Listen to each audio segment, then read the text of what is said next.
Hi everyone, అందరికీ నమస్కారం అండి. వెల్కమ్ టు చిన్న మీడియా వర్క్స్. తెలంగాణ రాష్ట్ర వ్యాప్తంగా గృహజ్యోతి పథకం 200 యూనిట్ల ఉచిత కరెంటు పథకానికి సంబంధించి ఒక ముఖ్యమైన అప్డేట్ అయితే రావడం జరిగిందండి. ఈ వీడియోలో మీకు పూర్తి వివరాలు ఎక్స్ప్లెయిన్ చేస్తాను కాబట్టి వీడియోని ఎక్కడ స్కిప్ చేయకుండా పూర్తిగా చూడండి. ఈ వీడియో మీకు నచ్చితే లైక్ చేసి మీ మిత్రులందరికీ షేర్ చేయండి.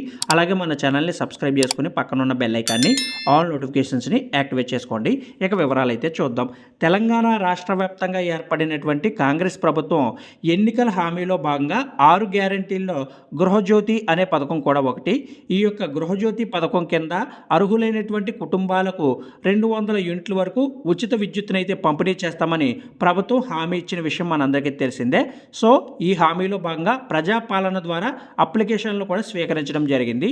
అయితే తాజాగా ఈ యొక్క గృహజ్యోతి పథకానికి సంబంధించి ఒక ముఖ్యమైన అప్డేట్ అయితే రావడం జరిగింది.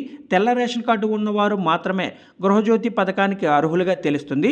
ప్రస్తుతం సంబంధిత అధికారులు విద్యుత్ బిల్లు ఇవ్వడంతో పాటుగా వినియోగదారుల ఆధార్ నెంబరు, తెల్ల రేషన్ కార్డు నెంబరు, ఫోన్ నెంబర్లు అనేవి సేకరిస్తున్నారు.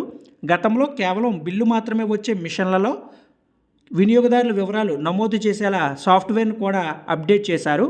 ఈ క్రమంలో మీటర్ వద్ద విద్యుత్ connection number, ration card number, Aadhaar card number, phone నెంబర్లు రాసి ఉంచాలని అధికారులు సూచిస్తున్నారు. ఈ లెక్కన తెల్ల రేషన్ కార్డులు కలిగి ఉన్నవారు మాత్రమే ఈ పథకానికి అర్హులుగా తెలుస్తుంది. కాగా తెలంగాణ రాష్ట్ర వ్యాప్తంగా రేషన్ కార్డులు లేని వారు కూడా కొత్త రేషన్ కార్డుల కోసం 20 లక్షల మంది వరకు అయితే అప్లై చేయడం జరిగింది. అయితే వీరందరికీ కూడా అర్హులను గుర్తించి రేషన్ కార్డులు పంపిణీ చేసిన తర్వాత ఈ యొక్క గృహజ్యోతి పథకానికి అప్లై చేసుకునేందుకు మరొక అవకాశం ఇస్తారు అన్నట్లుగా తెలుస్తుంది. ప్రస్తుతానికైతే మాత్రం రేషన్ కార్డు కలిగి ఉన్న వారికి మాత్రమే ఈ యొక్క గృహజ్యోతి పథకం కింద 200 యూనిట్ల ఉచిత విద్యుత్తును అందించే యోచనలో ప్రభుత్వం ఉన్నట్లుగా తాజా అప్డేట్ ప్రకారం తెలుస్తుంది.